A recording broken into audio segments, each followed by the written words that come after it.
या देवी सर्वभूतेषु ब्रह्मचारिणी रूपेण संस्थिता नमस्तस्यै नमस्तस्यै नमस्तस्यै नमो नमः। नमस्कार दोस्तों, आप सभी को चैत्र नवरात्रि के दूसरे दिन की हार्दिक शुभकामनाएं। आज मैं आप सभी के समक्ष चैत्र नवरात्रि के दूसरे दिन माँ ब्रह्मचारिणी की कथा प्रस्तुत कर रही हूँ। जयकारा महामाई दा, बोल साचे दरबार की जय। नवरात्रि के 9 दिन के पावन त्योहार में देवी भगवती के 9 रूपों की पूजा की जाती है। नवरात्रि के दूसरे दिन माँ ब्रह्मचारिणी देवी की पूजा की जाती है।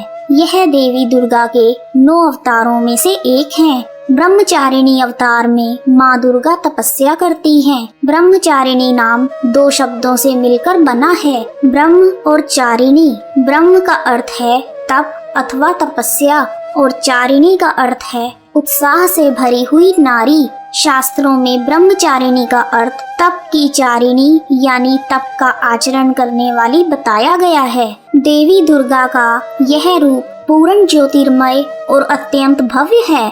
ब्रह्मचारिणी देवी के दाएं हाथ में जाप माला और बाएं हाथ में कमंडल धारण किया हुआ है। माँ का यह रूप अपने भक्तों और सिद्धों को अनंत फल प्रदान करने वाला है। ब्रह्मचारिणी देवी की उपासना से तप, त्याग, वैराग्य, सदाचार और संयम में वृद्धि होती है। शास्त्रों के अनुसार देवी ब्रह्मचारिणी मंगल ग्रह की शासक हैं। वह भाग्य की दाता हैं और अपने भक्तों के सभी दुखों को दूर करती हैं। मंगल दोष और कुंडली में मंगल की प्रतिकूल स्थिति से उत्पन्न समस्याओं को दूर करने के लिए ब्रह्मचारिणी देवी की पूजा की जाती है। आइए अब सुनते हैं माँ ब्रह्मचारिणी देवी की कथा। ओम देवी ब्रह्मचारिणे नमः।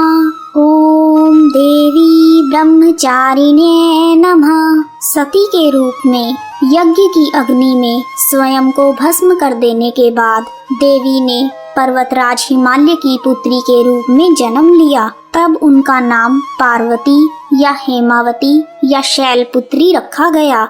जब पार्वती बड़ी हुई तो ब्रह्मा के मानस पुत्र देवर्षि नारद ने उन्हें दर्शन दिए।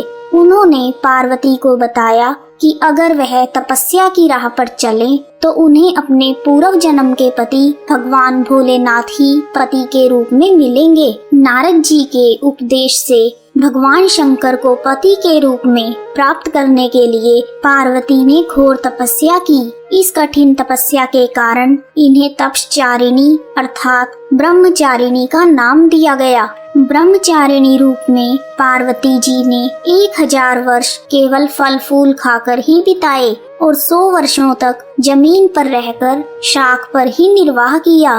कई वर्षों तक कठिन उपवास रखे और खुले आसमान के नीचे सर्दी, गर्मी और बरसात के घोर कष्ट सहे। 3000 वर्षों तक टूटे हुए बिल्व पत्र खाए और भगवान शंकर की आराधना करती रही।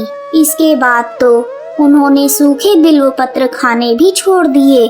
कई हजार वर्षों तक निर्जल और निराहार रहकर वह तपस्या करती रही। पत्तों को खाना छोड़ देने के बाद इनका नाम अपर्णा पड़ा। कठिन तपस्या के कारण देवी का शरीर एकदम क्षीण हो गया। देवता, ऋषि, सिद्धगण, मुनि आदि सभी ने ब्रह्मचारिणी की तपस्या को अभूतपूर्व पुण्य कृत्य बताया। उन्होंने देवी की सराहना करते हुए कहा, हे देवी, आज तक किसी ने इस तरह की कठोर तपस्या नहीं की।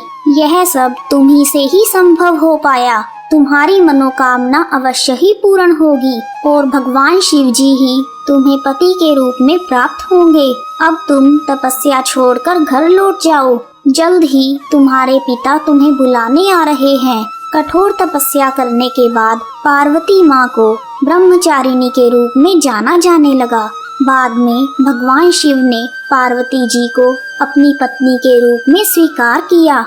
माँ दुर्गा का यह अवतार तपस्या, भक्ति, संयम और एकांत में रहना सिखाता है। देवी ब्रह्मचारिणी की साधना स्वाधिष्ठान चक्र में ध्यान करके की जाती है। स्वाधिष्ठान चक्र त्रिकास्थी के निचले छोर में स्थित है। इसी में मानव चेतना की शुद्धि की ओर उत्क्रांति का प्रारंभ होता है। स्वाधिष्ठान चक्र की जागृति स्पष्टता और व्यक्तित्व में विकास लाती है। देवी के ब्रह्मचारिणी रूप से हमें शिक्षा मिलती है कि प्रतिकूल परिस्थितियों का सामना करते हुए भी अपने कर्तव्यों को नहीं छोड़ना चाहिए। देवी के भक्त पुण्य, शांति, समृद्धि, सुख और बड़प्पन के लिए माँ ब्रह्मचारिणी की पूजा करते हैं और देवी की कृपा से समस्त सिद्धियों को प्राप्त करते हैं। कथा समाप्त। कहानी सुनने वालों का भी भला और सुनाने वालों का भी भला।